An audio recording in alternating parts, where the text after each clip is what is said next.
Welcome to Kenton's videos. Enjoy the video. In this video, I will explain how to play Hearts of Iron 4. We'll start by understanding the core mechanics of this grand strategy game, set during a pivotal global conflict. You'll learn how to select your starting nation, considering its unique strengths and challenges. We'll then dive into navigating the user interface, familiarizing ourselves with essential menus for managing your nation's production, research, and diplomatic efforts. This foundational knowledge is crucial for building a powerful and successful empire. Building a strong nation in Hearts of Iron 4 hinges on effective production and research. You'll need to prioritize industrial output, constructing factories to produce vital military equipment and infrastructure.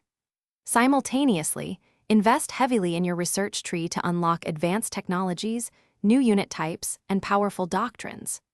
Remember to carefully manage your strategic resources, such as oil, steel, and chromium, as these are the lifeblood of your war machine and essential for sustained operations.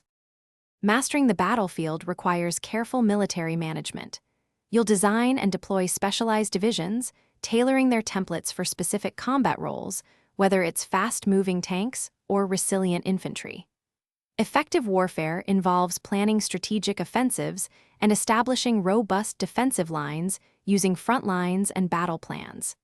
Don't forget the crucial role of combined arms, utilizing air superiority and naval power to support your ground forces can turn the tide of any engagement. Beyond the battlefield, navigating global politics is key to long-term success. You'll engage in diplomacy to forge powerful alliances, guarantee the independence of friendly nations, or declare war on your rivals. Influencing other nations' ideologies can peacefully expand your sphere of influence without firing a single shot. Furthermore, managing your political power allows you to enact national focuses and implement government policies that shape your nation's destiny and strategic direction. Thanks for watching. Consider subscribing if we helped you.